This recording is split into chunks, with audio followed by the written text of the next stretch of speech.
किसी भी हालत में आप अगर तकलीफ में हैं, कष्ट में हैं, दुख में हैं, तो घर का जो व्यक्ति है, घर का जो बूढ़ा व्यक्ति है, बुजुर्ग व्यक्ति है, वो ये सोचेगा कि आप सुखी रहें। 4 बेटे हैं, एक बेटे के घर में अगर संतान नहीं है, औलाद नहीं है, तो घर का जो बुजुर्ग व्यक्ति है वो सोचेगा कि इसके घर में संतान हो जाए। एक पैसे वाला है, एक कमजोर है। घर का बुजुर्ग व्यक्ति सोचेगा कि जिसके पास में कमजोर है, पैसा नहीं है, व्यापार नहीं है, धन नहीं है, इसके पास भी थोड़ी संपदा, थोड़ा धन, थोड़ा व्यापार बढ़ जाए। घर का बुजुर्ग व्यक्ति घर के किसी भी व्यक्ति को दुखी नहीं देख सकता। उसी तरह मृत्यु लोक में रहने वाले देवाधिदेव महादेव, जो देवों के भी देव हैं, महादेव हैं, जो इस भूमंडल पर, इस मृत्यु लोक में निवास करते हैं, शंकर भगवान भी, भोलेनाथ भी घर के और देवताओं के, इस मृत्यु लोक के और देवों के बुजुर्ग हैं, बड़े हैं। इसलिए वो भी आपको कभी दुखी नहीं देख सकते, आपको सुखी ही देखेंगे।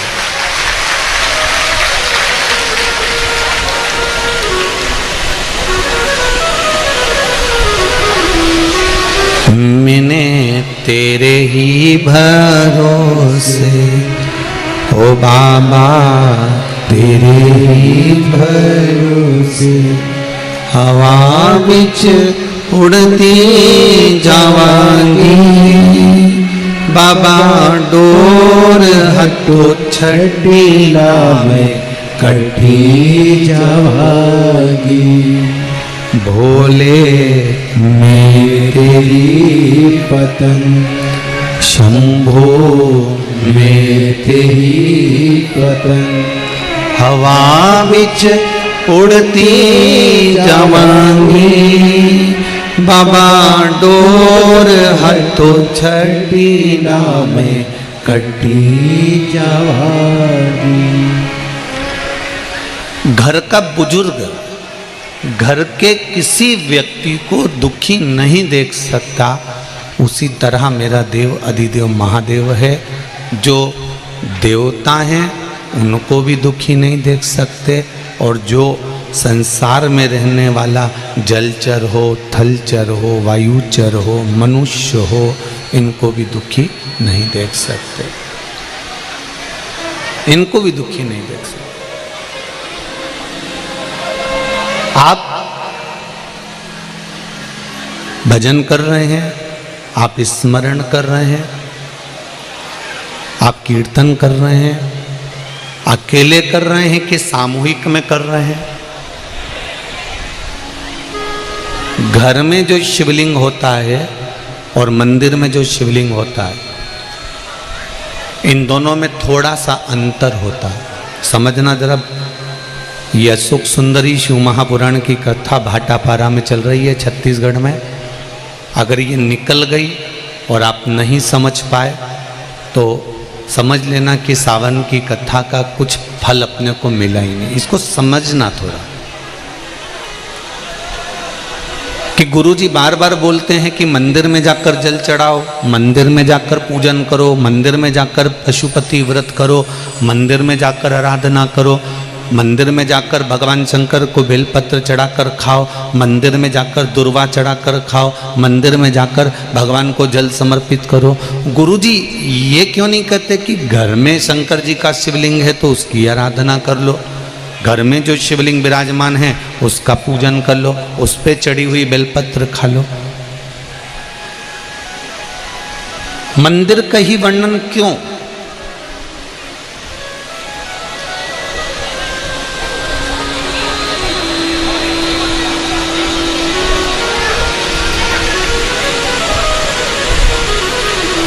एक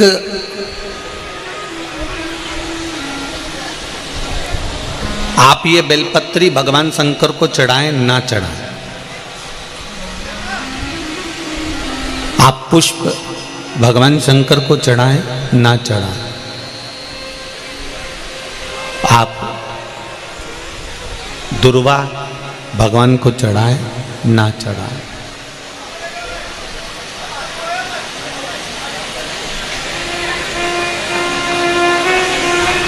मंदिर में जो शिवलिंग होता है, मंदिर के अंदर जो शंकर भगवान का शिवलिंग होता है वो स्थिर होता है, और घर में जो शिवलिंग है वो स्थिर है क्या? उसको तो तुमने उठाया, उठा के थाली में रखा, स्नान कराया, वापस बिठा दिया।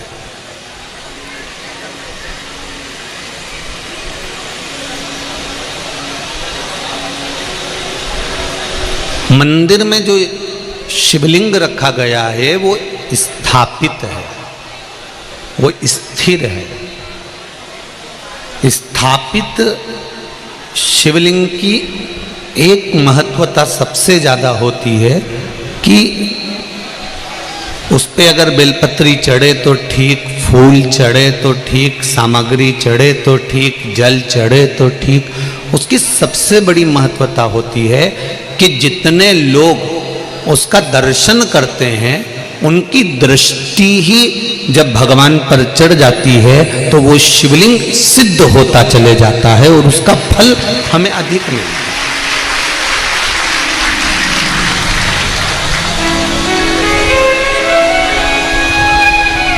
उसका फल हमको अधिकता में प्राप्त होता है।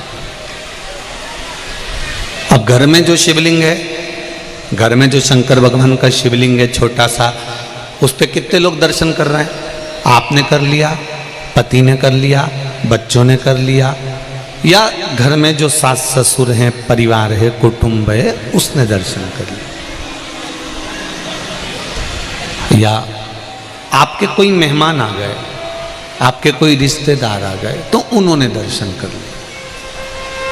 समझ लेना जरा अच्छे से हो। अब घर के शिवलिंग पर परिवार वाले ही दर्शन कर रहे हैं, परिवार के लोग ही उसको दर्शित हो रहे हैं, दर्शन कर रहे हैं, पूजन कर रहे हैं। पर मंदिर का जो शिवलिंग होता है, कोई जरूरी नहीं है कि सब जाकर बेलपत्र चढ़ाएंगे, सब जाकर फूल चढ़ाएंगे, सब जाकर चावल चढ़ाएंगे, या एक लोटा जल सब जाकर चढ़ाएंगे। अगर मंदिर का दरवाजा खुला हुआ है और मंदिर के बाहर से भी कोई निकल कर जा रहा है, मंदिर उसको मालूम है कि यहाँ मंदिर है, और उसकी ये मुख, उसका ये चेहरा मंदिर की ओर भी मुड़ गया। भले गाड़ी चढ़ा रहा था, गाड़ी चलते हुए जा रही थी, भले उसको शिवलिंग दिखा ना दिखा, पर उसका चेहरा मंदिर की ओर मुड़ा तो उसकी दृष्टि का प्रसाद भगवान को चढ़ चुका था, भगवान उसको स्वीकार कर चुका।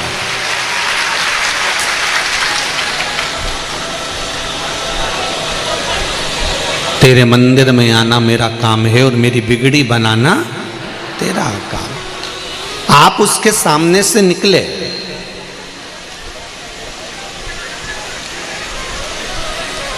आप उसकी चौखट पे से निकले और उसके सामने उसकी चौखट से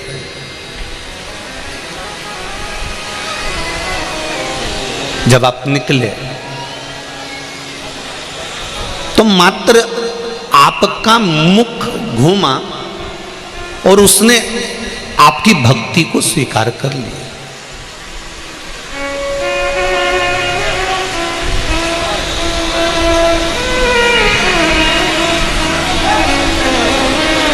अब एक बात हमने पहले कही थी, आप लोगों को ध्यान में है कि नहीं है?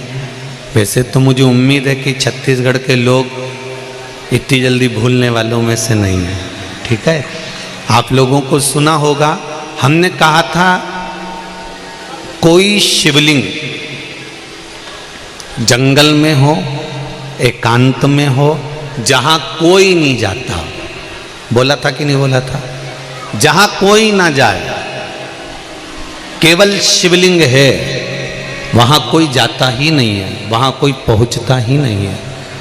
और आप वहाँ से निकल कर जा रहे हैं और आपने वहाँ पर एक लोटा जल समर्पित कर दिया या वहाँ सफाई कर दी या वहाँ भगवान की पूजन कर ली, तो वो अधिक फलदायी होता है। उसका कारण क्या है? लिंग पुराण कहती है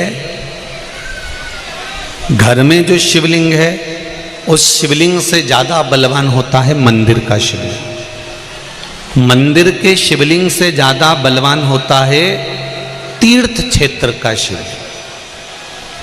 तीर्थ क्षेत्र के शिवलिंग से ज्यादा बलवान होता है किसी नदी, सरोवर, तालाब, कुंड के पास का शिवलिंग।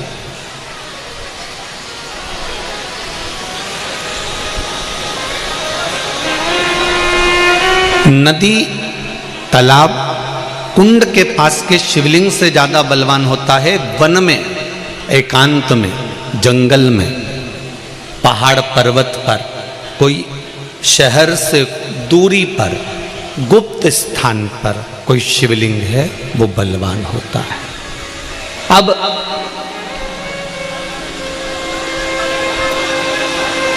उस शिवलिंग के पास में जाकर आपने भूल से भी एक लोटा जल चढ़ा दिया या कोई थोड़ा सा कपड़ा उतार कर आपने वहाँ थोड़ी सी सेवा कर दी, तो उसका फल तो 1000 लाख गुना तो मिला।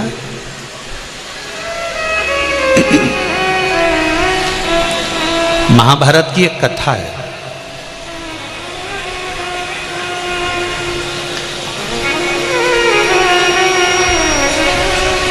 इसका प्रसंग महाभारत की कथा में भी मिलेगा और नरसिंह पुराण में भी मिलेगा। अगर आपको लगे कि सियोर वाले गुरुजी कौन सी पुराण में से बोल रहे हैं, तो आप किसी ने पूछे तो बता देना, नरसिंह पुराण और महाभारत का ये पावन संवाद है। एक बार पांडव जब वन के लिए जा रहे थे,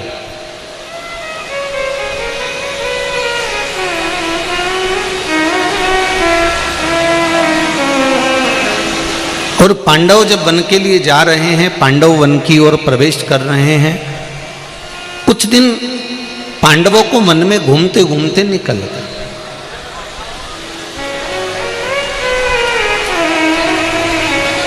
जब पांडव वन में घूमते घूमते निकल गए तो द्रौपदी एक पात्र लेकर जल भरने के लिए जा रही थी। अब द्रौपदी जब जल लेने के लिए गई, द्रौपदी के केश खुले हुए थे, सुंदर भी थी।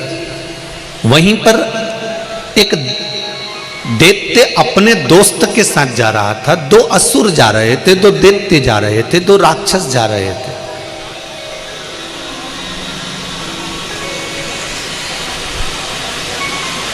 उसमें एक दैत्य जो मूल था उसका नाम था बहुरोमा। क्या नाम है? जम के बोलो जरा। बहुरोमा, जो बड़ा बलवान था और इतना बल था उसके अंदर, और बल के साथ में उसमें एक माया ऐसी थी कि वो अपने स्वरूप को बदल सकता था, अपने चेहरे को, अपने स्वरूप को वो बदल सकता था।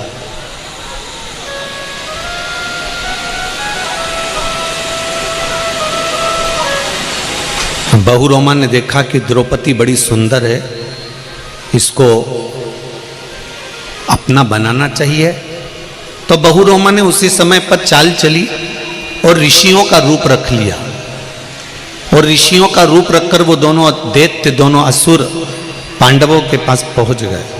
पांडव वन में घूम रहे थे, जहां द्रौपदी जल भरने के लिए गई थी। पांडव उसी मार्ग की ओर आ रहे थे, और इतने में दोनों दैत्यों ने विचार करा कि अपन ऋषि का रूप रखकर, मुनि का रूप रखकर, साधु का रूप रखकर, संत का रूप रखकर इनका मार्ग भटका देते। बहुत अच्छे से समझना, दुनिया में कई आपको ऐसे मिलेंगे जो अंदर से तो असुर हैं, राक्षस प्रवृत्ति उनके अंदर भरी है, पर बाहर से उनका जो स्वरूप है वो मुनि का बनाए हुए हैं, वो तपस्वी का बनाए हुए, वो साधु का बनाए हुए।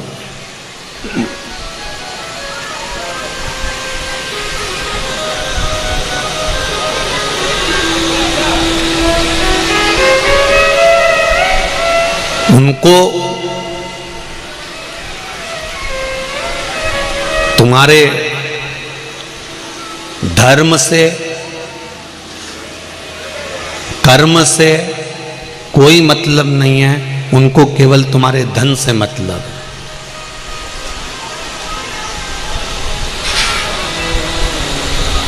छत्तीसगढ़ में, महाराष्ट्र में, राजस्थान में ऐसे कई लोग हैं जो एक बेल को पकड़ लेते हैं, नंदी को पकड़ लेते हैं और 4-5 लोग मिलके संत के कपड़े पहनकर उस बेल को लेकर, नंदी को लेकर गांव-गांव में घूमते रहते हैं। उनको धर्म से नहीं मतलब है,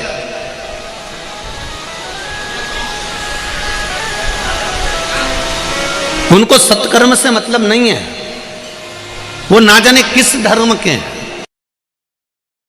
तुमसे धन एकत्रित करना चाहते हैं। और उन्होंने अपना रूप बदला और रूप बदलकर उन्होंने बेल को पकड़ा, एक नंदी रख लिया, 4-5 लोग इकट्ठे हो गए और जगह जगह जगह जाकर उन्होंने धन एकत्रित करा। बाद में उसको वैश्यावृत्ति में, जुए में, मांसाहार में, मदिरापान में बर्बाद कर दिया। पर कभी आपने पूछा कि जरा तुम्हारा आईडी दिखाइए, तुम्हारा आधार कार्ड दिखाइए, क्या नाम है तुम्हारा, किस धर्म के हो तुम, क्यों अपना गांव छोड़कर तुम हमारे गांव में आए हो? कभी तुमने विचार किया? ऐसे मुनि का रूप रखकर, साधु का रूप रखकर बहुरोमा अपने दोस्त के साथ चला और पांडवों का रास्ता मार्ग भटका दिया और द्रौपदी को उठाकर भागने लगा। एक मित्र ने देखा कि पीछे से अर्जुन को मालूम पड़ गया और अर्जुन तुरंत द्रौपदी को लेने आ रहा है, तो मित्र तो साथ छोड़कर भाग गया, बहुरोमा पकड़ाई में आ गया।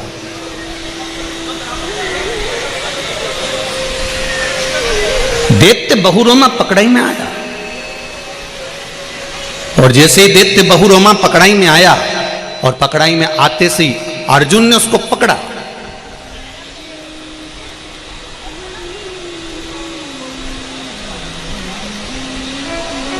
पकड़ते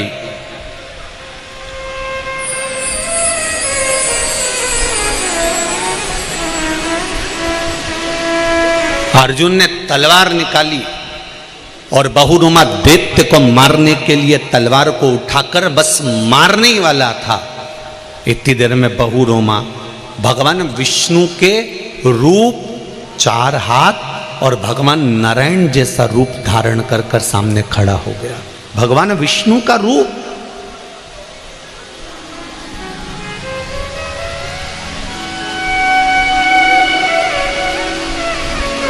चार हाथ। अर्जुन, नकुल, सहदेव, भीम, युधिष्ठिर सबने पूछा तुम कौन हो? तुमने तो भगवान विष्णु का रूप रख लिया, भगवान नारायण का रूप रख लिया, बड़े सुंदर दिख रहे हो, बैकुंठ अधिपति जैसे दिख रहे हो, भगवान विष्णु का रूप तुमने रख लिया, तुम कौन हो? भगवान विष्णु हो? उसने कहा नहीं, मैं भगवान विष्णु नहीं, मैं भगवान विष्णु नहीं हूं। तो तुम हो कौन? उसने कहा मैं एक, मेरे पूर्व समय की 2 कथाएं, एक मैं राजा बना और दूसरा मैं बहुरोमा दैत्य बना, इसकी 2 कथाएं मैं आपको सुनाना चाहता हूं। अर्जुन ने कहा बोलो क्या बताना चाहते हो? महाराज मैं पूर्व जन्म में चंद्रवंशी राजा था, मेरा नाम जयध्वज था।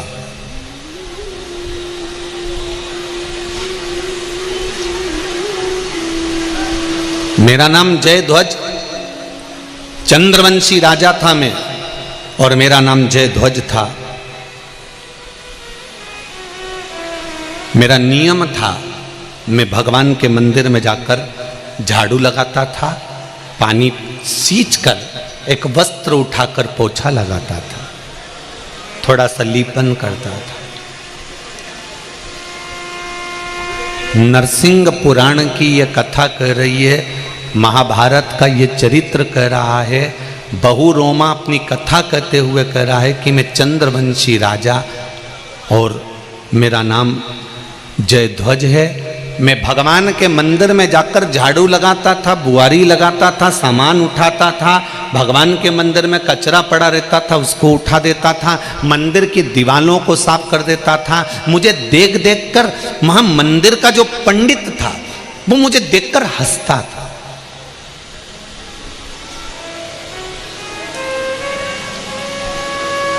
पंडित को हंसी इस बात की आती थी कि बताओ, हमारे नगर का राजा आता है और झाड़ू लगा के जाता है। हमारे नगर का राजा चाहे तो एक नौकर लगा दे, एक नौकर को भेज दे, एक सेवक को भेज दे, एक सेविका को भेज दे, पर नगर का राजा, नगर का एक राजघराने का राजकुमार राजा आए और झाड़ू लगाए, गाय के गोबर से लीपन करके जाए, दिवाले पोंछ कर जाए, ये बड़ा विचित्र संवाद।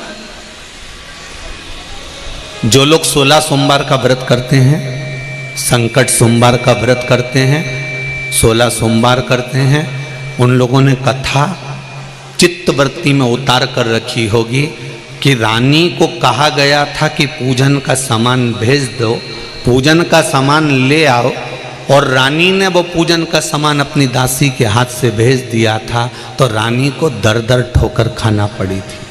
वो लोग सुनी कथा कि नहीं सुनी? किस किस ने सुनी? जरा हाथ उठाओ जरा। 16 सोमवार की सुनी है ना? हाँ, धर लो, बहुत बड़ी।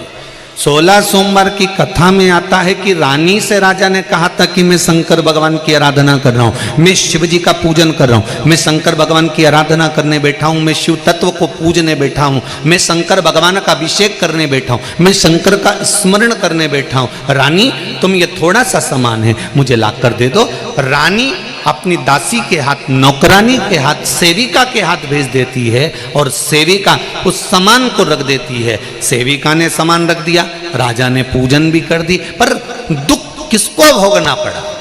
राजा को भोगना पड़ा? नहीं। नौकरानी को भोगना पड़ा? नहीं। सेविका को भोगना पड़ा? नहीं।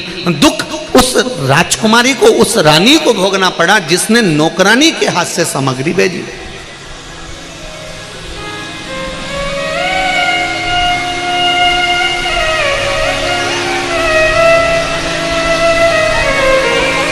कई माताएं कहती हैं, गुरुजी हमारे पाँव में तकलीफ है, हमारी कमर में तकलीफ है।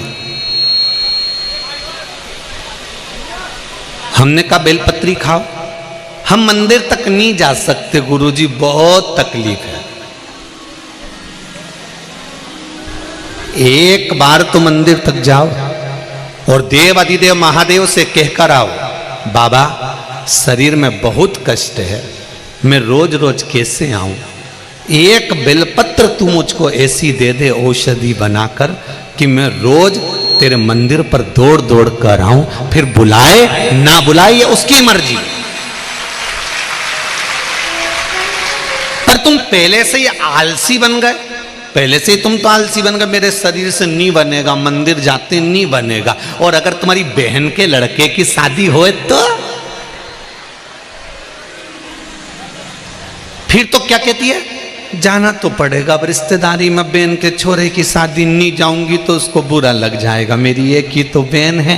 जब तेरी एक ही बहन और बहन के छोरे की शादी, मां तेरा कमर दुख रही, पीठ दुख रही, हाथ दुख रहा, पैर दुख रहा, तो भी खसक खसक के काम कर रही है। और शंकर जी के मंदिर में मेरी बहुत तकलीफ है, मैं कैसे जाऊं? तो शंकर भगवान सोचे जब बहन से तेरे अच्छी रिश्तेदारी है तो वहां जा, यहाँ क्यों आए? संबंध देखा जाता है। अगर तकलीफ है तो पहली बार आप शंकर जी के मंदिर में जाओ और उससे विनती कर कर आओ, बाबा मुझे ये तकलीफ है, मुझे ये कष्ट है, मैं रोज रोज कैसे आऊं, पर तू एक औषधि मुझे ऐसी दे दे कि मैं ठीक हो जाऊं और दौड़ दौड़ के तेरे मंदिर आऊं। तो बाबा खींच खींच कर बुलाना प्रारंभ कर देता है। ये उसका फर्ज है, ये उसका काम है।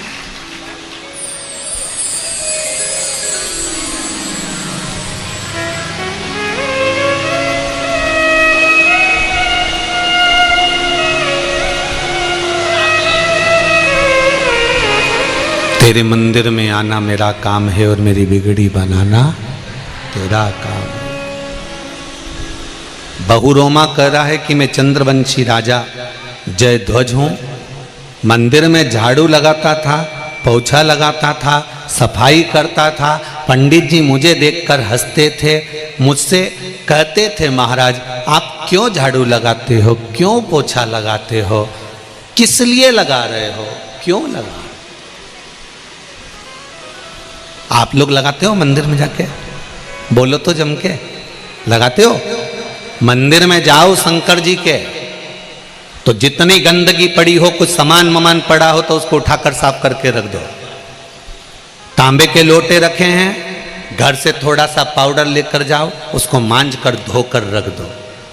आपने तांबे के बर्तन को साफ कर कर रख दिया, कोई आया उसने उठाकर जल चढ़ाया, आपके द्वारा साफ किए बर्तन से अगर कोई जल चढ़ाएगा, जब तक वो लोटा फिर से काला नहीं होगा तब तक जल चढ़ेगा, तब तक तुम्हारे हिस्से में आएगा। साफ कर दो।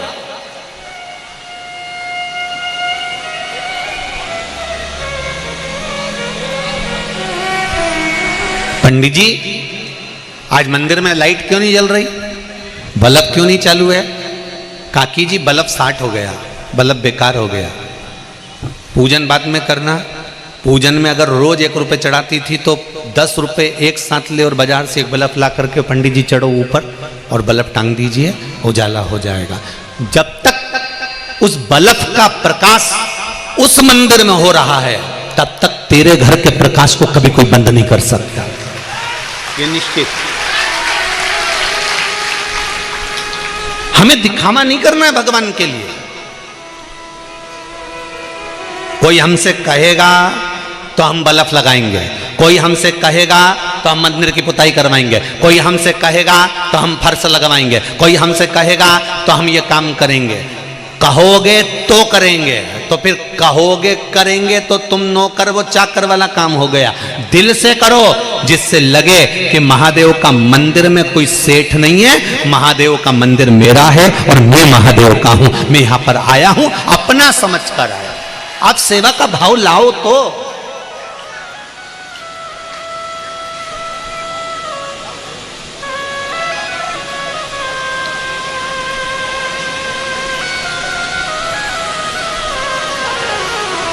चार हाथ वाले भगवान की सेवा और 2 हाथ वाले गुरु की सेवा बड़ी मुश्किल से मिलती है जी। 4 हाथ वाले नारायण की सेवा, भगवान की सेवा, भोलेनाथ की सेवा और 2 हाथ वाले गुरु की सेवा बड़ी मुश्किल से मिलती है।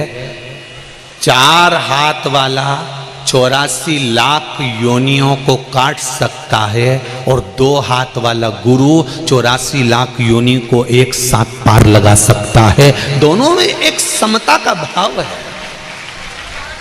दोनों की सेवा कठिन है, दोनों की सेवा।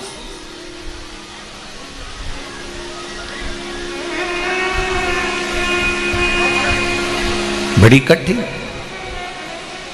बड़ा कठिन प्रसंग।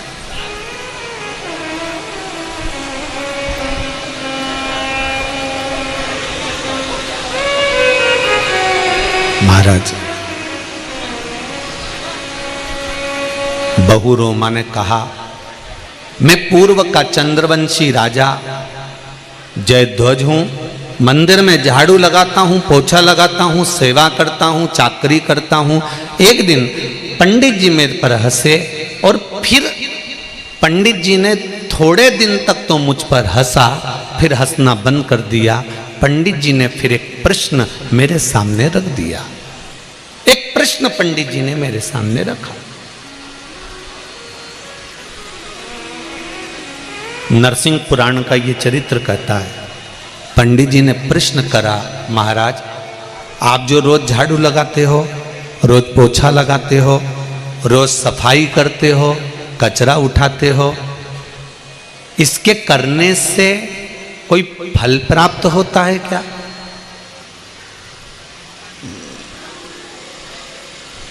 इसके करने से कोई इच्छा की पूर्ति होती है क्या? इसके करने से कुछ हमें मिलता है क्या? तब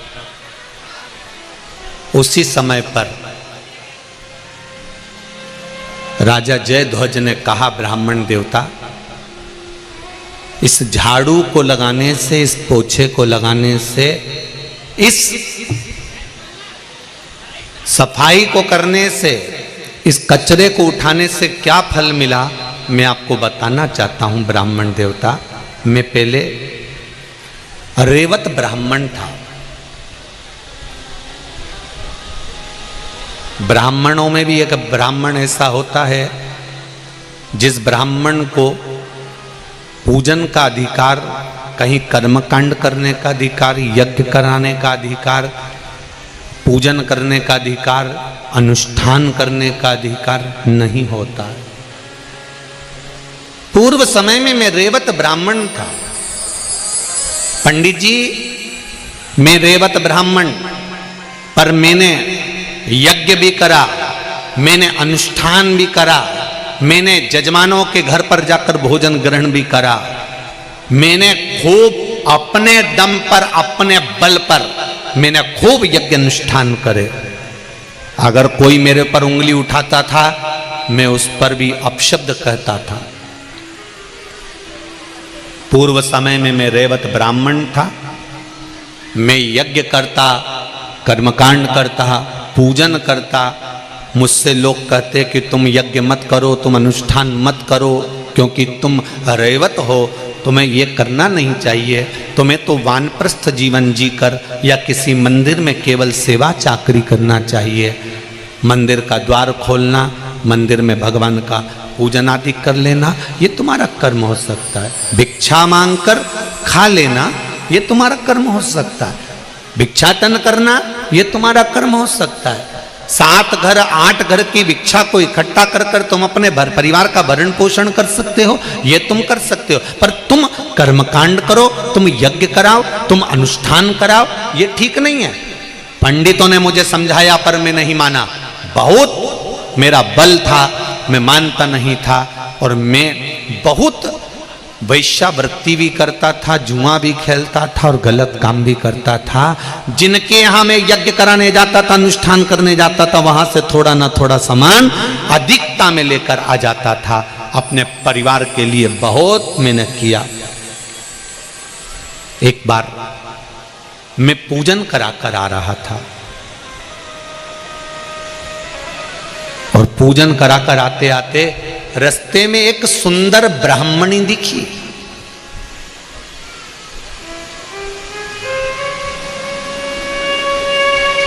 जिसके चेहरे पर बड़ी चमक थी।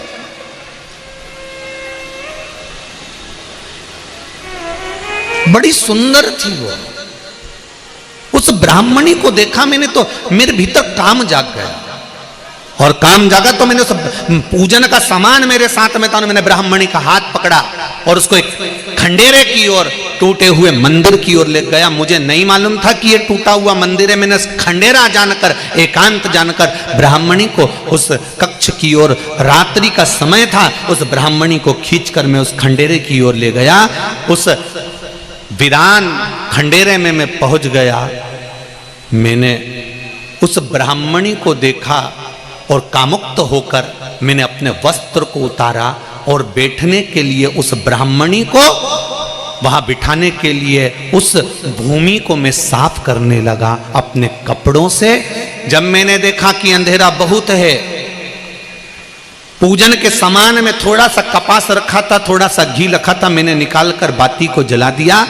मंदिर में एक दिया रखा। वहीं से नगर का एक सिपाही जा रहा था। उस सिपाही ने देखा कि इस खंडेरे में आज तक कोई ने दिया नहीं जलाया, रात्रि को प्रकाश कैसे हो रहा है?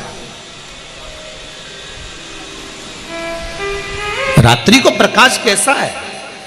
इस खंडेरे में किसने दिया लगा दिया? इस खंडेरे में दीप किसने लगाया है? और वो सिपाही उस खंडेरे के अंदर प्रवेश कर गया। प्रवेश करते से उसने मुझे उस ब्राह्मणी के देखा, ब्राह्मण की पत्नी के साथ में, ब्रह्मणी के साथ में। देखते ही उसने सोचा कि ये जरूर दूसरे राज्य का गुप्तचर है, यहां छुप कर बैठा है, इस खंडेरे में तो कोई आता नहीं है, इस टूटे हुए भवन में तो कोई आता नहीं है, और इसका वध उस सैनिक ने वहीं की वहीं कर दिया। ब्राह्मण की पत्नी को छुड़ाकर घर भेज दिया। ये वहां मर गया, प्राण छूट गए। प्राण छूटते से ही उसी समय पर इसका जो स्वरूप था वो भगवान के स्वरूप जैसा बन गया और बैकुंठ की ओर चला गया। जैसे ही बैकुंठ के दरवाजे पर पहुंचा तो पहुंचते से ही बैकुंठ के द्वारपालों ने पूछा कि ये बैकुंठ कैसे आ गया? ये तो वो पापी जीव है जिसने पाप पर पाप करा है। इसने ऐसा कौन सा पाप है जो नहीं करा हो? वैश्यावृत्ति इसने करी, जुआ इसने खेरा, मदिरापान इसने करा, सारे दुनिया के काम करे, रेवत ब्राह्मण होकर भी कर्म को बेकार कर गया। ये इसको तो नरक भोगना चाहिए था, तो फिर ये बैकुंठ के दरवाजे पर कैसे आ सकता है? तब पीछे से भगवान शंकर के गण खड़े होकर कहते हैं, ये जान नहीं पाया था कि जिस मंदिर में खंडेरे में उस ब्राह्मण की पत्नी को लेकर गया था, भले काम के तेज के कारण इसने अपने कपड़े उतार कर वहां सफाई करी थी और वहां एक दिया लगा दिया था। उस सफाई करने का फल इसको ऐसा मिला कि इसको बैकुंठ में विराजमान कर दिया गया। मेरा इतना सा निवेदन है कि किसी मंदिर में, भगवान शंकर के मंदिर में अगर आप झाड़ू लगा रहे हो, पोछा लगा रहे हो, आपको नहीं मालूम कि इसका फल क्या मिलता है, तो आप नरसिंह पुराण का ये चरित्र पढ़ सकते हो। वो तो काम उत्तेजना में था। उसने तो उस स्त्री के साथ में गलत कार्य करने के लिए वस्त्रों को उतारा था, पर उन वस्त्रों का भी प्रयोग उसने जमीन को साफ करने में कर दिया। उसको नहीं मालूम कि ये शिव का मंदिर है, उसको नहीं मालूम कि भगवान का मंदिर है, उसको नहीं मालूम कि नारायण का मंदिर है। वो तो काम में इतना डूबा हुआ था कि उसको वो स्त्री दिख रही थी, वो नारी दिख रही थी, उसकी सुंदरता दिख रही थी। उसको नहीं मालूम कि इस खंडेरे में शंकर भगवान बैठे हैं, उसको नहीं मालूम कि इस जगह पर शिव जी बैठे हैं, उसको नहीं मालूम कि शंकर का शिवलिंग अंदर है कि नहीं है। बस उसने वस्त्र उतारा और उस वस्त्र से सफाई करी बैठने के लिए और एक दिया लगा दिया, उसका फल ये मिला।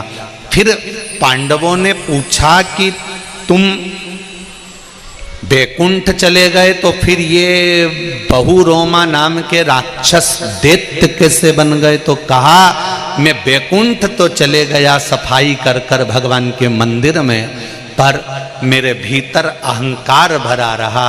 एक बार देवऋषि नारद निकल कर जा रहे थे और मैंने उनको देखकर हंस दिया, हंसा तो उन्होंने मुझको राक्षस होने का श्राप दे दिया। मैंने उनके चरण पकड़े तो संत का स्वभाव था, उन्होंने मुझे वर दे दिया, जिस दिन तू द्रौपदी का हाथ पकड़कर खींचकर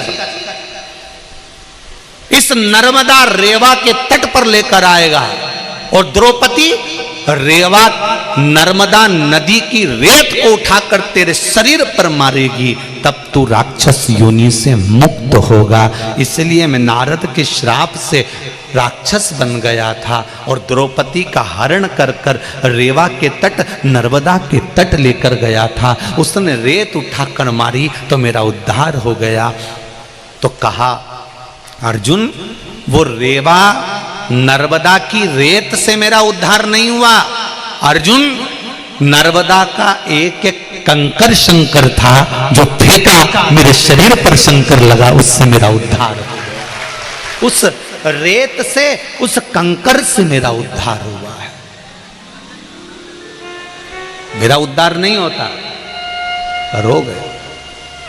आप लोग यहां कथा सुनने के लिए आते हो, जो टीवी पर सुन रहे हैं आस्था चैनल पर वो सुन रहे हैं, जो फेसबुक यूट्यूब पर सुन रहे हैं वो सुन रहे हैं, पर जितने लोग कथा पंडाल में आ रहे हैं, कभी जिंदगी में मौका मिले और आपके पास में 100 किलोमीटर, 150 किलोमीटर, 200 किलोमीटर, 300 किलोमीटर के दायरे में कहीं कथा सुनने शिव महापुराण की मिल जाए तो 2 क्षण के लिए 10 दिन नहीं जाओ, 7 दिन नहीं जाओ, 5 दिन नहीं जाओ, तो 1 दिन जाकर उस भूमि को प्रणाम जरूर करना, क्योंकि इतने भक्त जब आते हैं तो उनके चरण जिस भूमि पर पड़ते हैं, वहां की रज, वहां की मिट्टी, वहां का जल, वहां का थोड़ा सा कीचड़ भी अगर हमारे शरीर को, इस वस्त्र को लग गया तो ना जाने हमारी कितनी पीढ़ी को पार उतार सकता है। उस रज की महत्वता को पहचान, उस रज की मूलता को।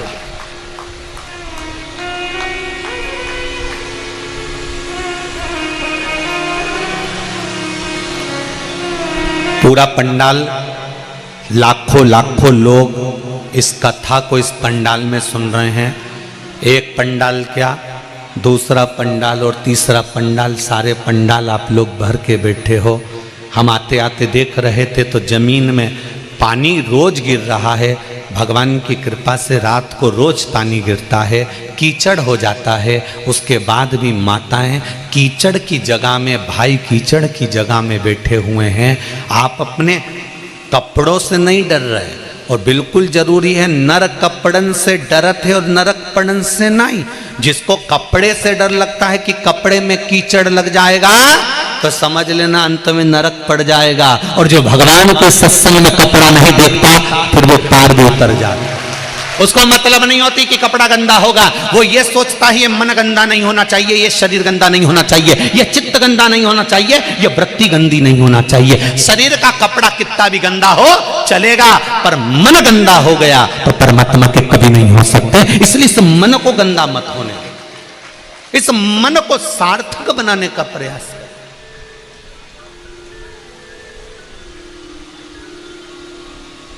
मन चित्त वृत्ति को आनंदित करने। एक पत्र आया है, देखिए।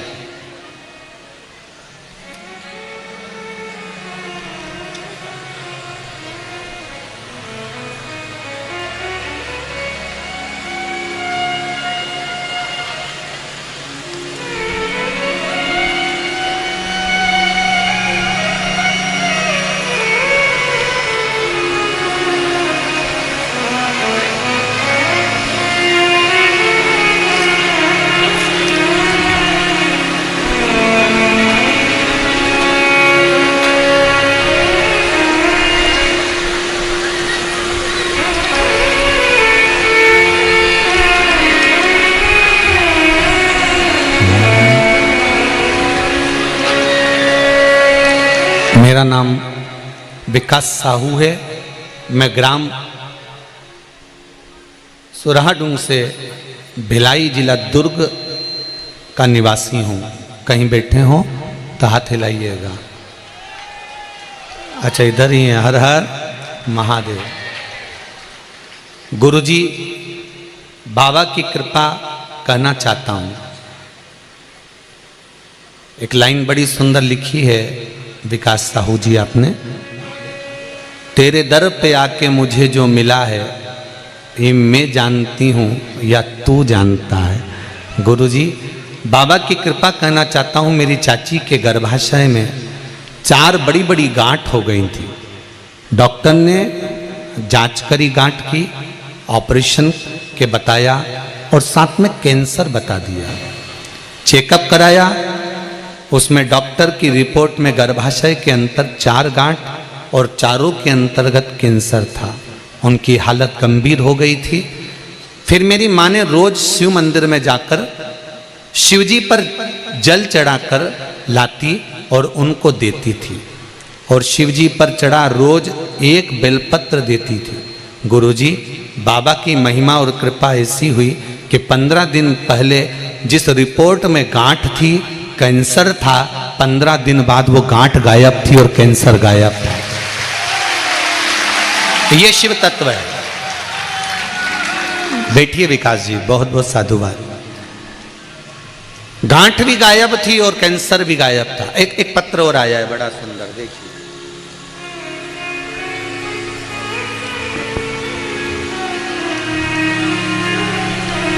मैं हेमलता सेन, खंडेलवाल कॉलोनी, दुर्ग, छत्तीसगढ़ निवासी हूँ। हेमलता जी कहीं बैठी हो तो हाथ हिला सकती हैं। कहीं बैठी हो? अच्छा आप ही हैं, हाथ हिला दें एक बार। हर हर महादेव। मैं हेमलता सेन, खंडेलवाल कॉलोनी, दुर्ग, छत्तीसगढ़ निवासी हूँ। गुरुजी, भोले बाबा की जितनी गुणगान करूँ। मेरा ससुराल नागपुर हंसापुरी में है। मेरे ससुराल में गुरुजी 12 साल से कोई संतान नहीं थी। मेरे साले की बीवी ने आपके द्वारा बताए पशुपतिनाथ व्रत को किया और कुछ महीनों बाद उसके पेट में गोला है। डॉक्टरों ने कहा कि ये गोला चढ़ गया है, संतान नहीं बोली, गोला है कहते रहे। और गोले का ऑपरेशन करने का डॉक्टर ने कह दिया था, पर बाबा की कृपा ऐसी रही, मेरे साले की पत्नी ने 12 वर्ष से जिसकी यहाँ संतान नहीं थी, डॉक्टर उसको गोला गोला कहते रहे और वो 9 महीने तक रही। और वो गोला आखिरी में हमने ऑपरेशन नहीं करवाया और उससे मेरी उस साले की बहू को बच्चे की प्राप्ति हुई। उस बच्चे का फोटो में लगा रहा हूं। ये शिव कृपा। किसी सोनोग्राफी में ये नहीं आया कि ये संतान है, हमेशा गोले ही बताते गए, पर आखिरी में 9 महीने बाद संतान की प्राप्ति हुई। संतान का फोटो भी हम लगा रहे हैं। बैठिए भैया जी, सेन साहब बैठिए। श्री शिवाय नमस्ते। मैंने तेरे ही भरोसे हो बाबा, तेरे ही भरोसे हवा बीच उड़ती जावांगी। बाबा डोर हाथों छठी में कठी जावांगी। भोले मैं तेरी पतंग, शंभो मैं तेरी पतंग, हवा बीच उड़ती जावांगी। बाबा डोर हटो छठी में कठी जावांगी। अब दिल से पुकारो उसको।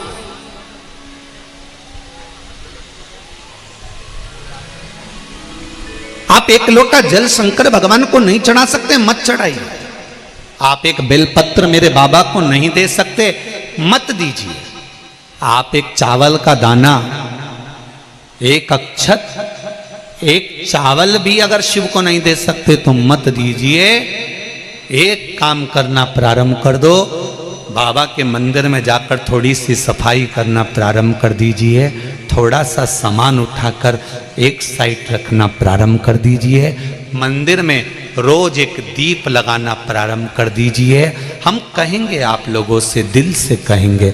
सावन का महीना चल रहा है, जिसका व्यापार नहीं चलता हो, काम नहीं होता हो, परेशानियां पीछा नहीं छोड़ रही हो, दुख पर दुख आ गया हो, तकलीफ पर तकलीफ आ गई हो, तुम्हारा मन भले भगवान में ना लगे, पर मंदिर में शंकर के जाकर चाकरी करना प्रारंभ कर दो। मेरे भोले तेरी नौकरी सबसे बढ़िया है, सबसे करी। आप चाकरी चालू कर दो, उसके दरवाजे की नौकरी करो, उसके दरवाजे पर जाकर सेवा करो, उसकी चाकरी करो, पानी भर के रख दो। दुनिया के लोग आएंगे, लोटा भर के पानी चढ़ाएंगे, पर बाल्टी भर कर तुम रख दो।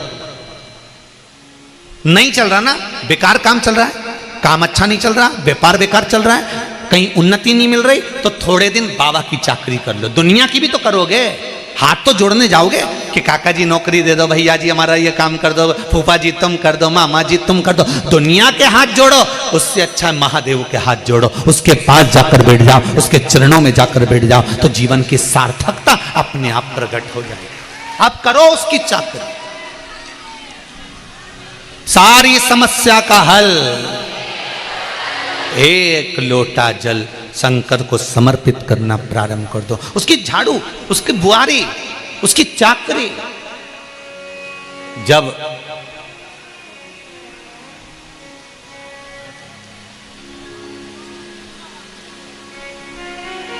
वो तो कहता है मेरा मंदिर 24 घंटे खुला है, जब तेरा मन पड़े तब तू आ और सेवा करके जा, जब तेरा मन करे तब तू आ। जैसे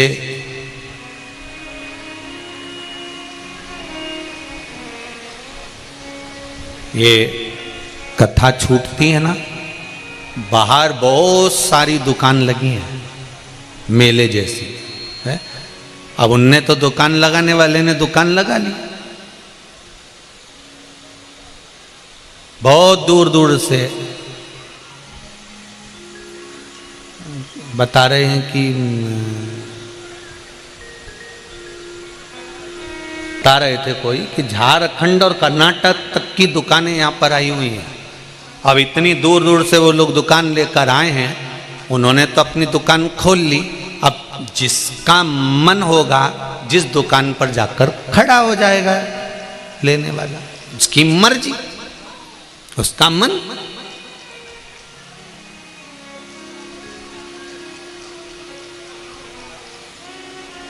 शिव का भी मंदिर खुला हुआ, शिव का भी द्वार खुला हुआ, शंकर की चौखट खुली हुई है। ये आपके ऊपर है कि आप किस समय पर जाकर भगवान के द्वार से क्या लेकर आते हो और भगवान तुम्हें क्या प्रदान कर देता है, ये शिव ही जानता है, शंकर ही जानेगा। वो कहे ना,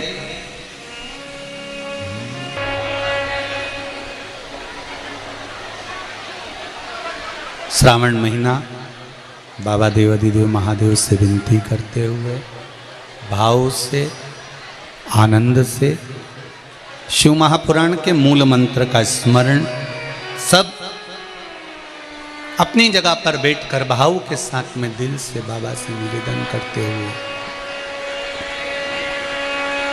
अपने मन की बात देवाधिदेव महादेव से कहेंगे, बोलेंगे। श्री शिवाय नमस्तुभ्यं, श्री शिवाय नमस्तुभ्यं, श्री शिवाय नमस्तुभ्यं, श्री शिवाय नमस्तुभ्यं, श्री शिवाय नमस्तुभ्यं। भोला सब दुख काटो भार, ओ भोला सब दुख काटो भार। शिव शंकर जपूं तेरी माला, भोले बाबा जपूं तेरी माला। भोला सब दुख काटो भार, ओ भोला सब दुख काटो भार। हे शिव, हे ओघड़ी, हे दयालु, हे दातार, करुणा सागर, करुणा करने वाले, चित्तवृत्ति में शिव रमे। घर के शिवलिंग और मंदिर के शिवलिंग में एक अंतर है। जहाँ जिस शिवलिंग का दर्शन बहुत ज़्यादा मात्रा में होता है,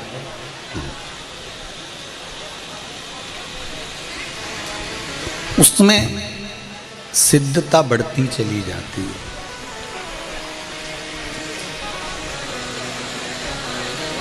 दर्शन की बेलपत्री, दर्शन का पुष्प, दर्शन का अक्षत,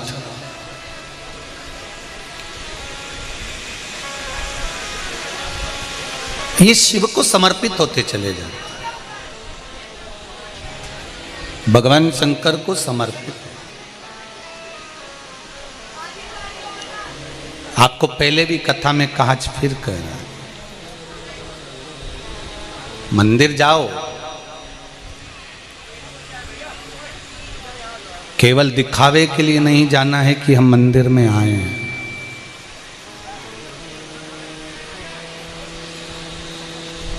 उस मंदिर में आपका समर्पण होना चाहिए, और वो समर्पण बाहर से नहीं हो सकता, वो समर्पण आपके हृदय का, चित्त का, दिल का होना चाहिए। जब दिल का समर्पण होगा, मन का, चित्त का, वृत्ति का समर्पण होगा, तो भगवान उस समर्पण का फल अवश्य देते हैं।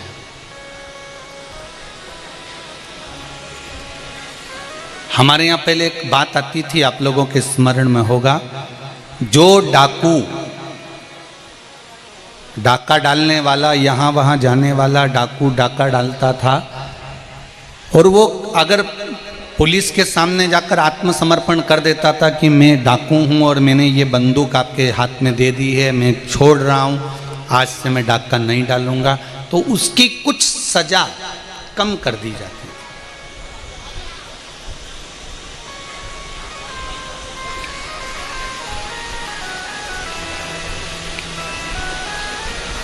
यही की यही भक्त के लिए, यही की यही भक्तों के लिए।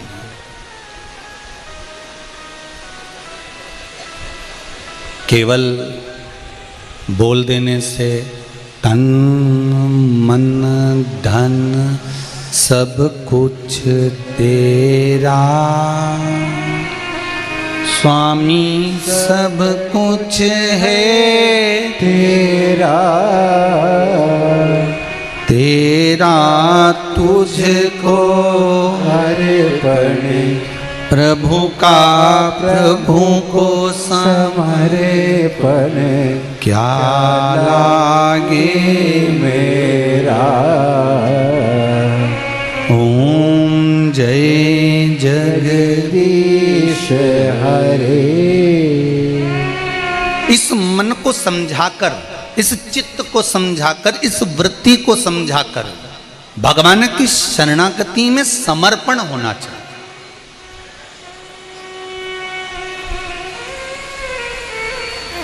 अच्छा एक बात बताओ रे छत्तीसगढ़ वालों, भाटा पारा वालों, जरा अच्छे से बताना हो, तुम्हारी औलाद को, तुम्हारे बच्चों को दूसरा डांटेगा, उसका असर ज्यादा होगा कि तुम डांटोगे, बाप डांटेगा, तुम डांटोगे, उसका असर ज्यादा होगा। कौन डांटेगा? घर का व्यक्ति, जिसकी औलाद है, जिसका छोरा है, वो डांटे।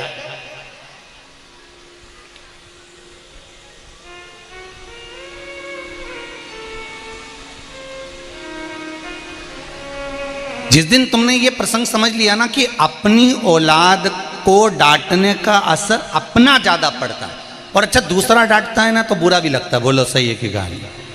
जरा सा जेठानी ने या देवरानी ने या ननन ने तुम्हारी औलाद को कुछ कह दिया तो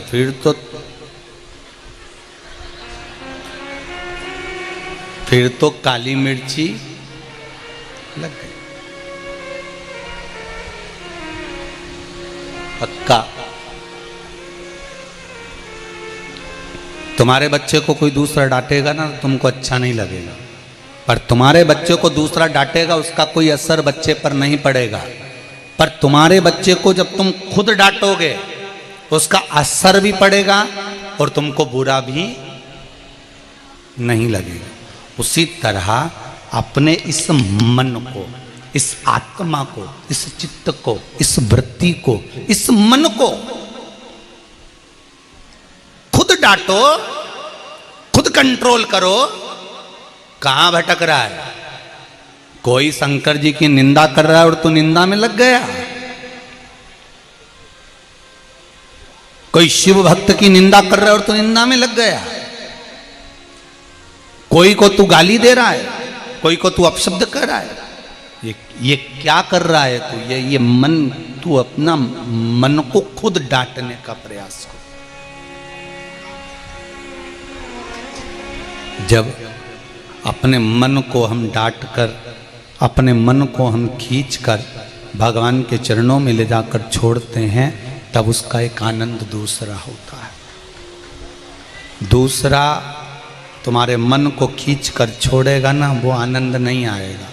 आप में इतने लोग कथा सुनने के लिए बैठे हैं, ज़्यादा से ज़्यादा 2-4% लोग ही ऐसे होंगे जिनको घर के लोग जबरदस्ती खींच कर लाए।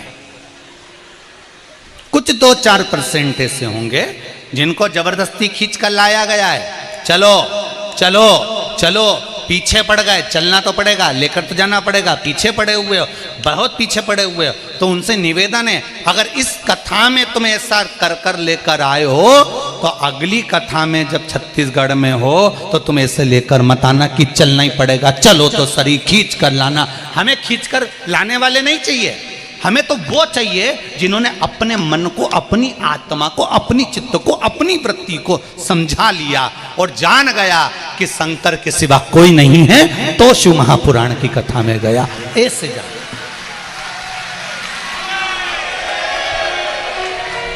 अपनी औलाद को खुद डांटो, अपने मन को खुद स्थिर रखो। दूसरा कहे कि एक लोटा पानी चढ़ाने जाओ, मन लगी नहीं रिया, जाके करोगे क्या? बेटे की 4 ट्यूशन लगा दी, टीचर आ रहे हैं, 500 रुपये महीना ले रहे हैं, 1000 रुपये महीना ले रहा है, 4 टीचर आ रहे और तुम्हारी औलाद का मन पेंसिल की नोक करने में लगा है। वो तो बेटा, और टीचर भी कह भी रहे हैं, लिखो, टूट गई।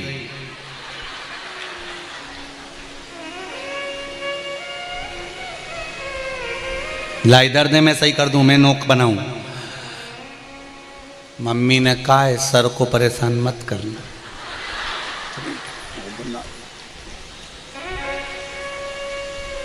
फिर टीचर ने 2 धड़के दिया, आधे घंटे तक रोता ही दिया। अब लिख ले,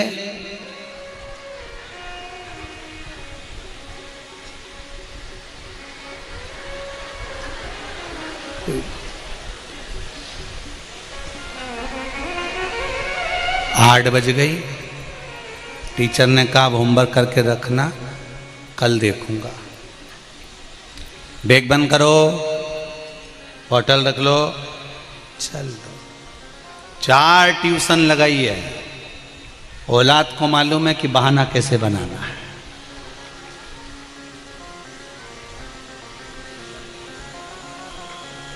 अब टीचर मार भी नहीं सकता, कुछ बोल भी नहीं सकता, और इस जगह पर 4 टीचर की जगह खुद घर की मां पढ़ाने बैठी। फिर देखो, पढ़ रहा है, उतनी देर में तो ना पेंसिल में नोक ना रोए, क्योंकि रोए तो और धोए, फिर तो वो लिखे, आ से अनार, बा से बकरी, का से कबूतर, खा से खरगोश, गा से गप्पू,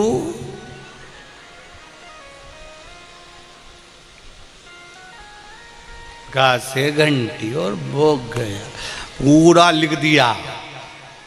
तो टीचरों से कहा, सर तुम पढ़ाते नहीं हो बच्चों को? पढ़ाते तो फिर ये कुछ लिखता क्यों नहीं है? पता नहीं भाभी जी, आप पढ़ाती हो, जब तो पढ़ लेते, हम तो 4 टीचर लगे रहते, पढ़ते ही नहीं। स्कूल में भी बैठा रहता, बैग ही नहीं खोलता, बस खाने के सामान निकालते अंदर चढ़ता रहता। हम तो खुद परेशान है, इतने टीचर इसको संभाल रहे हैं, सबसे आगे की टेबल पे बिठा रहे हैं, पर इसका मन क्यों नहीं लगता? और तुम पढ़ाती हो तो पढ़ जाता है, तुम करती हो तो कर जाता है। तो सास ने कह दिया, बेटा ये किसी से पढ़ने वाला नहीं है, एक काम कर, घर के 4 काम दूसरे कर लेंगे, तू इसको पढ़ा ले।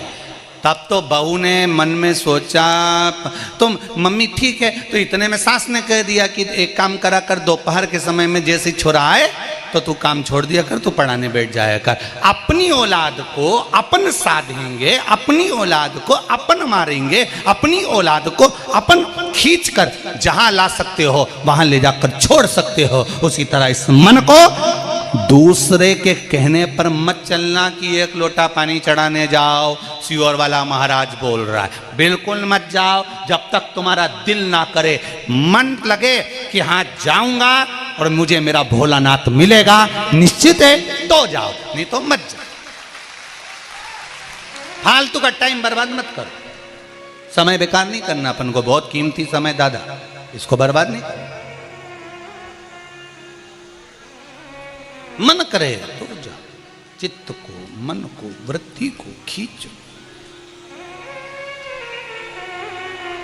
ये मन बड़ा चंचल है, कैसे तेरा भजन करूं, जितना इसे समझाऊं उतना ही मचलता है। ये मन मचलता है। आप इसको सत्संग में लेकर जाओ, ये भोजन में चले जाता है। इस मन को खींचना पड़ेगा।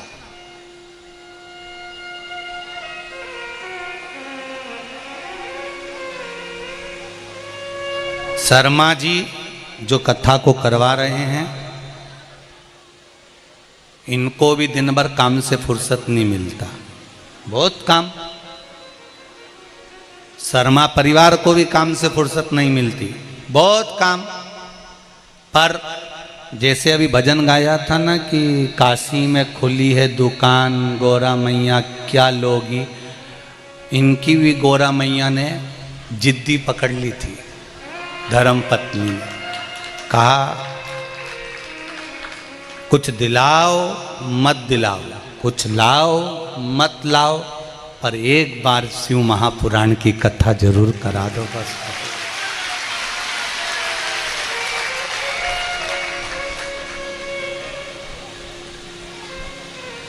मैं धन्यवाद दूंगा आदरणीय नेहा भाभी जी को कि उन्होंने अपने चित्त में, वृत्ति में शिव पुराण को भरा तो, और भरा तो अकेले के लिए नहीं, शर्मा परिवार में अभी तक शिव पुराण नहीं होगी, 71 पीढ़ी को तार दिया एक शिव महापुराण की कथा करवा। धन्य है भाटापारा के लोग, धन्य हैं। आपको प्रणाम करता हूं, आपके चरणों को नमन करता हूं। इतनी पवित्र भूमि पर रह रहे हो, जिस पवित्र भूमि पर शंकर भगवान की कथा श्रावण महीने में सुनने को मिल रही है, धन्य है।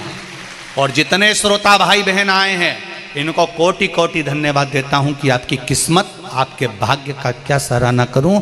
घर जाके नजर उतरवा लेना कि शिव ने कृपा करी है, शंकर ने करुणा करी है, शंकर ने दया करी है, तो अपन शिव महापुराण की कथा को श्रवण कर रहे हैं। ये उसकी कृपा से हुआ।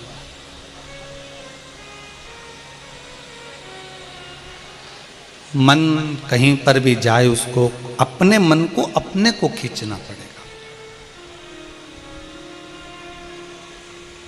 कल कथा चल रही थी, उसमें वर्णन करा था कि शंकर भगवान और माता पार्वती के मध्य में ज्योति प्रकट हुई,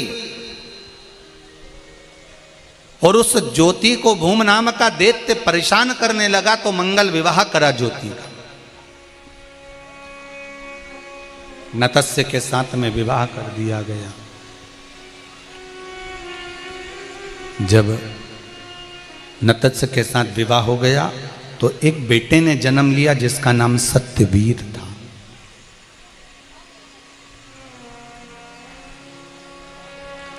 शंकर भगवान को ज्योतिर्लिंग कहा जाता है। जहाँ माता जी का मंदिर होता है, देवी का मंदिर होता है, वहाँ शक्ति पीठ होता है। ज्योति वहाँ निश्चित निर्मल चित्त से, आनंद से वहाँ निर्मित रहती है, वहाँ विराजमान रहती है। ज्योति वहाँ है।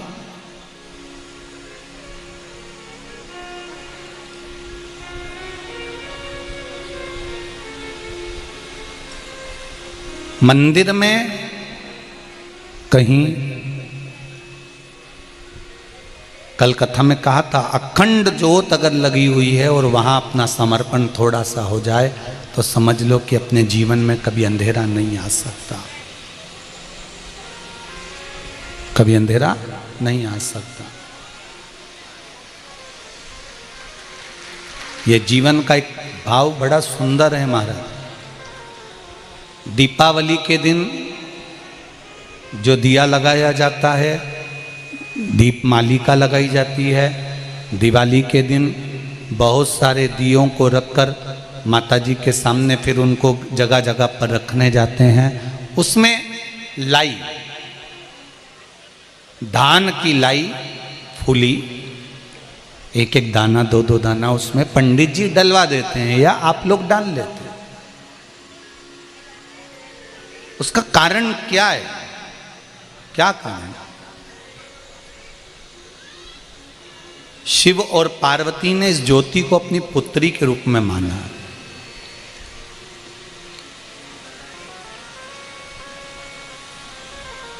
एक बार श्री गणेश जी महाराज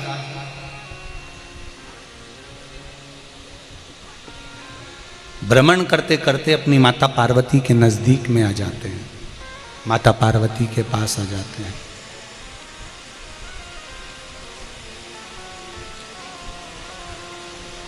पार्वती मैया ने पूछा, गणेश कहां से आ रहे हो तुम?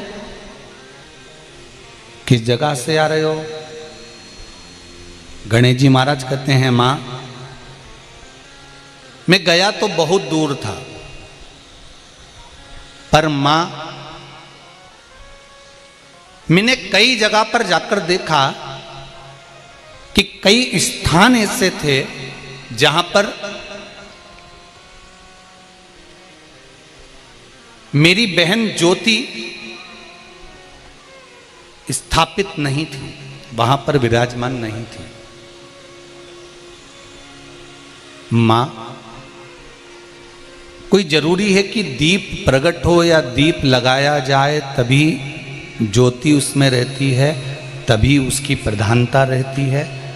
तब माता पार्वती जी ने बड़ा सुंदर संवाद कहा है। आप और हमारे लिए ये संवाद का बड़ा स्मरण रहे। आपके लिए और हमारे लिए इस संवाद का स्मरण, रिटर्न नहीं चल रहे हैं क्या? इस संवाद का स्मरण आप और हमारे लिए रहे।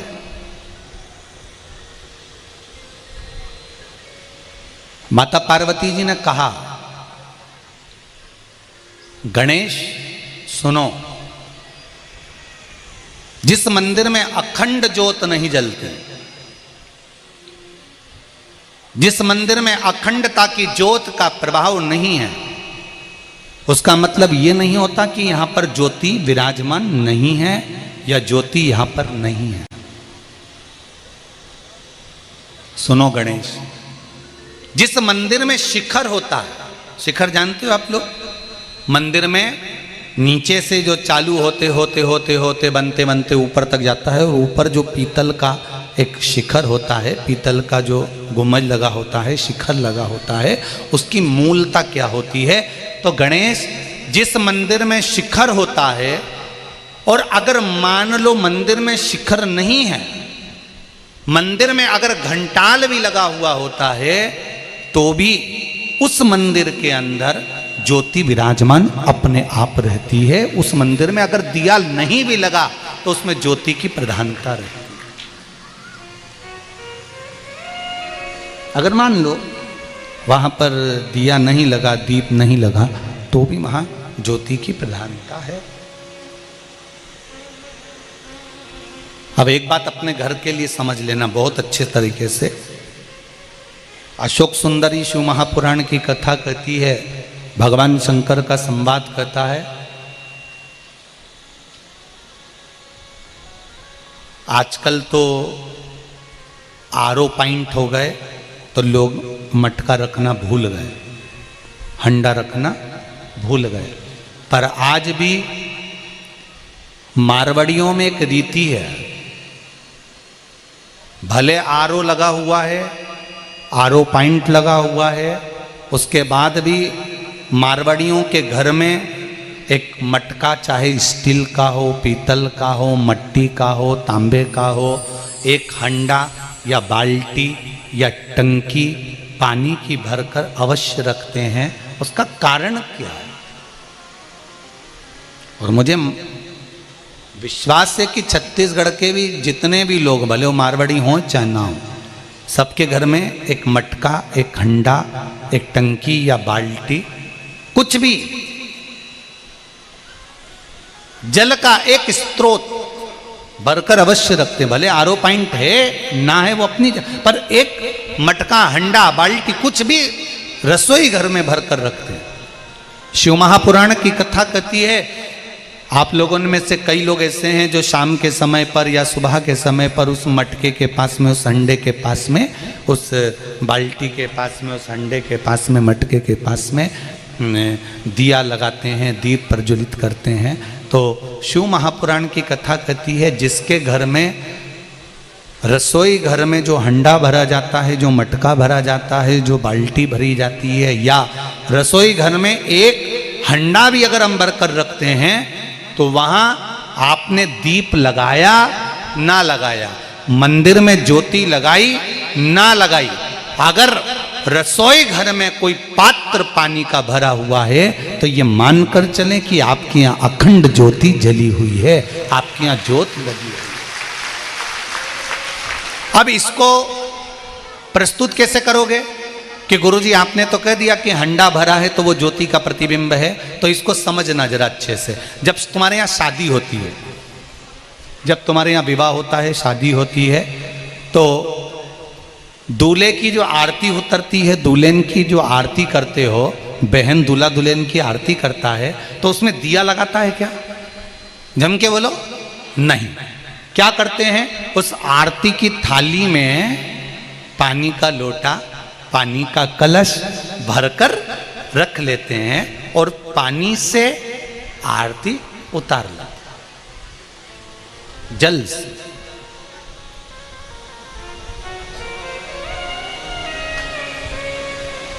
कई ब्राह्मण लोग, कर्मकांड कराने वाले चतुर विद्वान ब्राह्मण जब पूजन कराते हैं तो एक चम्मच जल में उससे भी आरती करा देते हैं। उस जल की आरती का महत्व क्या है?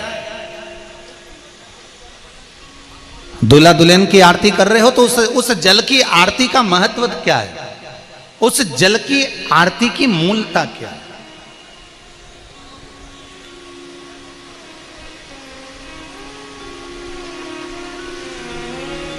उसका महत्व क्या है? उसकी मूलता क्या है? शिव महापुराण की कथा कह रही है। बंद है कुछ, बक्से वक्से देख लो।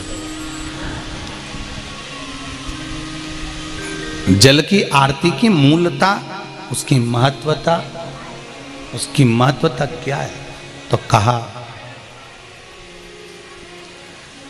जो जल का पात्र होता है, जो जल का भरा हुआ घड़ा होता है, मटका होता है, हंडा होता है, ये स्वयं भी ज्योति का प्रतीक होता है। आप लोगों ने कथा सुनी होगी तो उसमें कहा था, जब कुछ दिन के लिए आप घर से बाहर जा रहे हो, कुछ दिन के लिए आप घर से बाहर पहुंच रहे हो, जा रहे हो, और हमने कहा था कि अगर जा रहे हो तो एक लोटा पानी का और उसमें पुष्प डालकर घर के दरवाजे पर रखकर चले जाओ। उसका महत्व यही ज्योति की कथा कर रही है, उसका महत्व यही ज्योति का संवाद कर रहा है कि जब हम घर से जाते हैं, एक पात्र अगर रख कर गए हैं तो भी वो ज्योति का प्रतिबिंब का रूप रख कर गए हैं कि यहाँ पर भगवान शंकर की पुत्री पार्वती जी की बेटी इस जगह पर विराजमान है, इस जगह पर बैठी। शंभु शरणे पड़ी मांगो घड़ी रे घड़ी, दुख काटो दया करी ने दर्शन आपो। उस पात्र से उसकी महत्वता को दर्शाया गया, उस पात्र से। और जब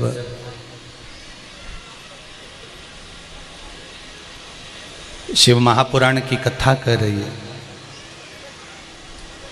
दीपावली के दिवाली के समय पर जो जोत लगाई जाती है, दीपावली के समय पर जो दिए रखे जाते हैं, दीपावली के समय पर जो जोत खड़ी करी जाती है, उसमें लाई फूली डालने का जो महत्व है वो इसलिए है कि जब श्री गणेश जी महाराज, सरस्वती मैया, लक्ष्मी मैया, इन तीनों का जब पूजन होता है दिवाली के समय पर, जो ज्योति अपने पुत्र सत्यवीर के साथ में आकर, ज्योति अपने पुत्र सत्यवीर के साथ में आकर विराजमान होती है, सत्यवीर के साथ में। और वो फूली नहीं है, वो लाई नहीं है, वो सत्यवीर का प्रतीक है।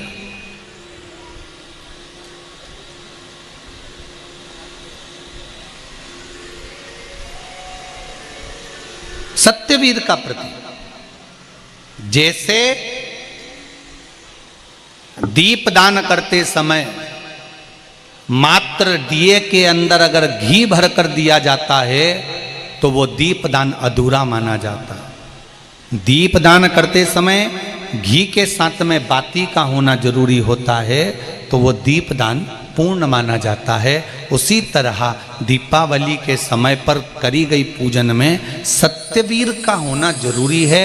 एक लाई, एक फूली उस दीप के अंदर अगर डली होती है तो हमारे एक वर्ष कितनी लक्ष्मी यहाँ पर विराजमान होना है, कितनी लक्ष्मी आना है, उसका प्रमाण क्या होना है, ये सत्यवीर उस प्रमाण को देता है। उस प्रमाण को वो सत्यवीर देता है। शिव महापुराण की कथा कहती है, भगवान शंकर जो आनंद की राशि हैं, ब्रह्मा और विष्णु जिनको प्रकट कर कर लिंगायत रूप में प्रकट करते हैं, उन लिंगायत रूप में प्रकट हुए बाबा देव अधिदेव महादेव भगवान शंकर विराजमान होते हैं। तभी भगवान ब्रह्मा और भगवान विष्णु उस शिवलिंग के चरण और शीश ढूंढने के लिए जाते हैं।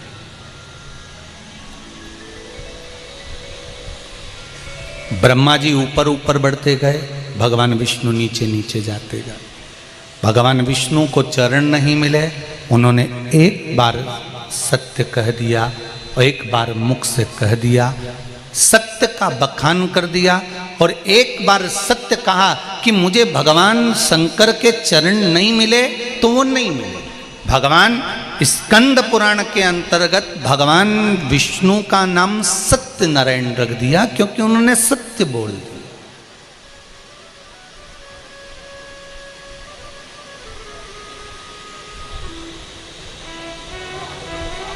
एक सत्य मुख से निकल गया तो वो सत्य नारायण हो। ब्रह्मा जी झूठ पर झूठ बोलते रहे, गौ माता से भी झूठ बुलवा दिया, केतकी के फूल से भी झूठ बुलवा दिया। ब्रह्मा जी झूठ पर झूठ बोलते रहे, केतकी का फूल भी झूठ बोल रहा है, गौ माता भी झूठ बोल रही है और ब्रह्मा भी झूठ बोल रहा है।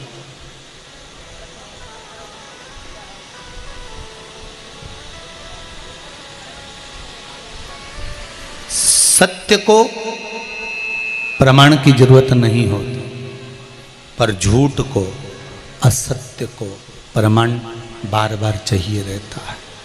उसको बार बार प्रमाण देना पड़ता है। झूठ बोला है तो उसको प्रमाण चाहिए।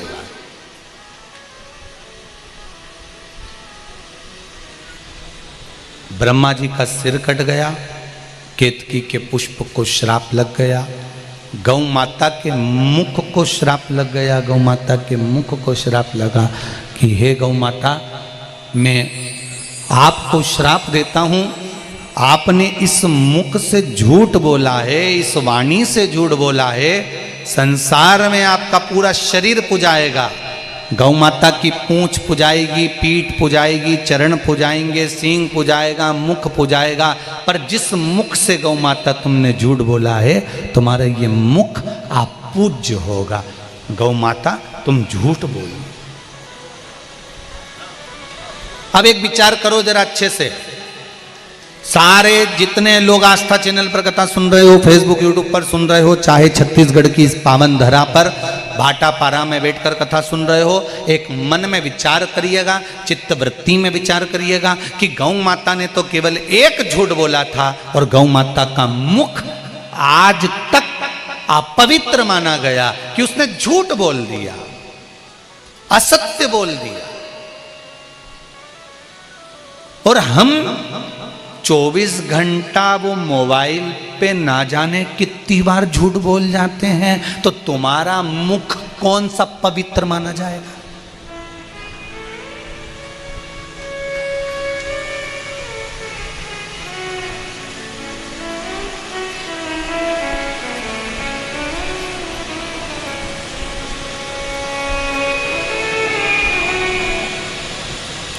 कितना पवित्र।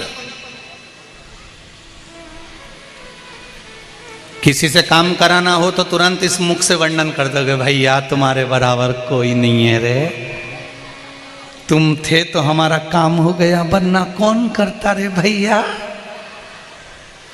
भैया कुर्सी से नीचे उतरे और दूसरे भैया कुर्सी पे बैठ गए तो भैया की बुराई, वो तो थे ही ऐसे भैया।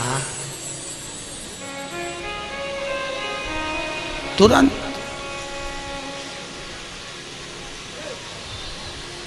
वारी दुनिया मतलब की दुनिया में किसी का कोई, संसार में कौन किसका।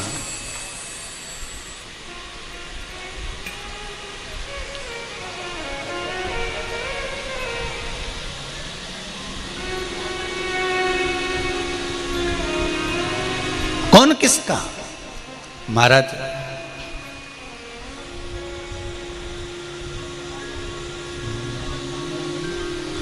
हरि ओम समाया शंकर जपो तेरी माला, भोले बाबा जपो तेरी माला, भोला सब दुख काटो मारा, ओ भोला सब दुख काटो मारा। भगवान ब्रह्मा जी ने अपने हृदय से दक्ष बाबा को प्रकट कर सुंदर उनकी कन्याओं का वर्णन करा।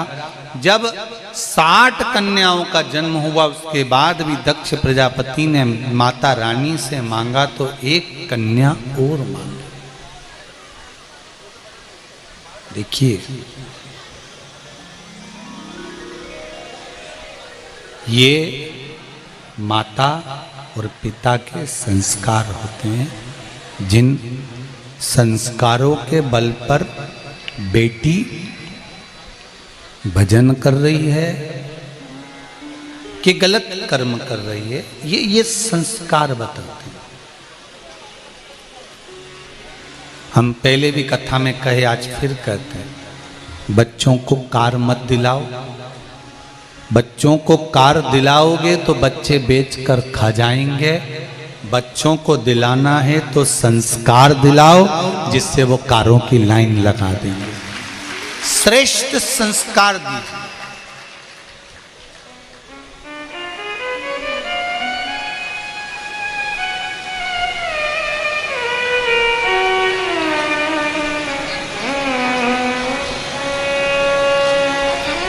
शर्मा जी कह रहे थे, गुरुजी कथा हम कराते, कब कराते ये पता नहीं, पर हमारी धर्मपत्नी बोली कि कथा शिव जी की एक बार आप अवश्य करा दें। हम सत्य वचन कहें ना शर्मा जी को, तो आपकी धर्मपत्नी के मायके का कुछ संस्कार जरूर पुण्य में होगा उनके माता पिता का, जिसके कारण उन्होंने आपसे शिव महापुराण की कथा मांगी। नहीं तो आज की जगदम्बा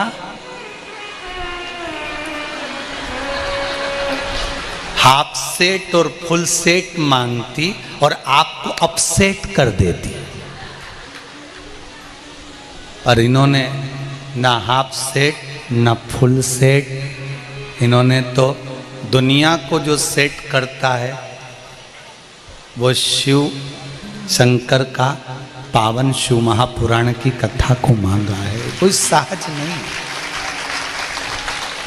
एक पत्र आया है, देखिए कितना सुंदर।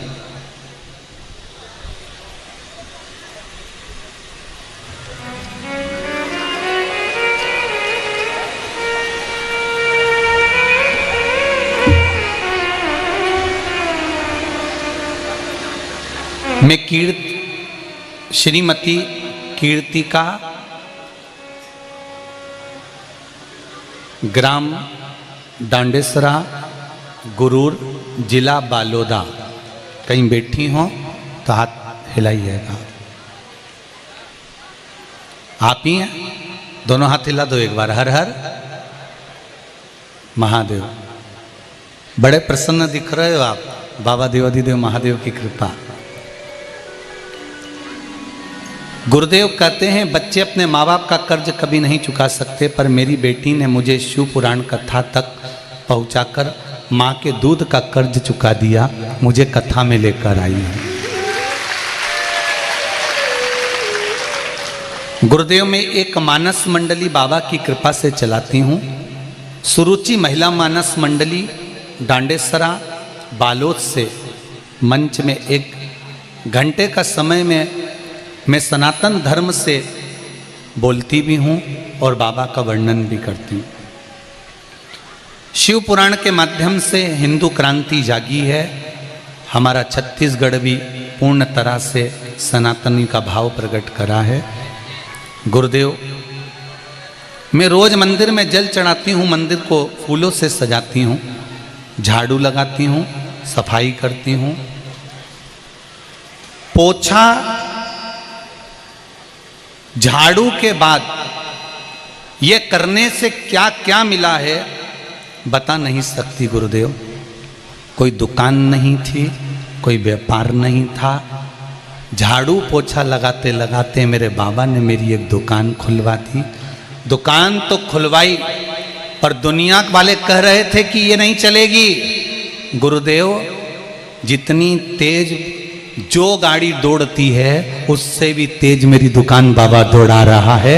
इससे ज़्यादा और क्या चाहिए। सारे दुख मेरे बाबा ने मेरे हर लिए और खुशी की लहर कर दी। मैं बाबा को धन्यवाद देने आई हूँ। श्रीमती कीर्तिका जी बैठिए। श्री शिवाय। एक पत्र और बड़ा सुंदर आया।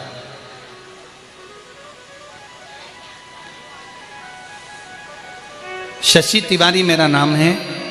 मैं यहाँ से 200 किलोमीटर दूर कटघोरा से आई हूँ। शशि जी तिवारी कहीं बैठी हों तो हाथ हिलाइएगा। आप ही हैं? दोनों हाथ हिला दो। शशि तिवारी मेरा नाम है। मैं कटघोरा से आई हूँ। गुरुदेव, मैं 3 साल से बहुत परेशान थी। मेरे पति 3 साल से बीमार चल रहे थे। उनके हार्ट में, किडनी में परेशानी आ गई थी। वेंटिलेटर में जाने की नौबत आ गई थी। मैंने जब से आपकी शिव कथा देखना शुरू किया, मेरी शिव जी में आस्था बढ़ गई। मैंने आपके द्वारा बताए गए बेलपत्र का उपाय करना और रुद्राक्ष का पानी उन्हें औषधि के रूप में पिलाना प्रारंभ किया। गुरुदेव, भगवान की ऐसी कृपा हुई कि जो खुद से चल नहीं पाते थे वे आज खुद चलकर अपने स्कूल जाते हैं, प्राचार्य हैं। वहाँ 2 साल तक पड़े रहने के बाद भी वह क्रम नहीं जो आज बाबा की कृपा से चल फिर रहे हैं और अपना कार्य कर रहे हैं। हर हर महादेव। बैठो बहन। श्री शिवाय। नमस्ते बहन। तेरी कृपा बिना न हिले एक भी अणु, लेते हैं श्वास तेरी कृपा से तनो तनो। शिव कृपा, शंकर भगवान की उदारता, शंकर भगवान की करुणा, उस पर चढ़ाया गया 1 लोटा जल या 1 बेलपत्र या 1 चावल का दाना हमारे जीवन को संवारता जरूर। शिव कथा कह रही, शंकर भगवान का अनुमोदन करा। दक्ष प्रजापति के यहाँ सती मैया का जन्म हुआ। सती मैया भगवान शंकर को ब्याही, शिव जी के साथ कथा सुनने गई। वहां चित्त नहीं लगा, मन नहीं लगा, अंत में झूठ बोला पति से, शरीर छोड़ना पड़ा। सती मैया जो जलकर भस्म हुई, हिमालय राज के यहाँ पार्वती बनकर विख्यात हुई। माता पार्वती और भगवान शंकर का मंगल विवाह होता है।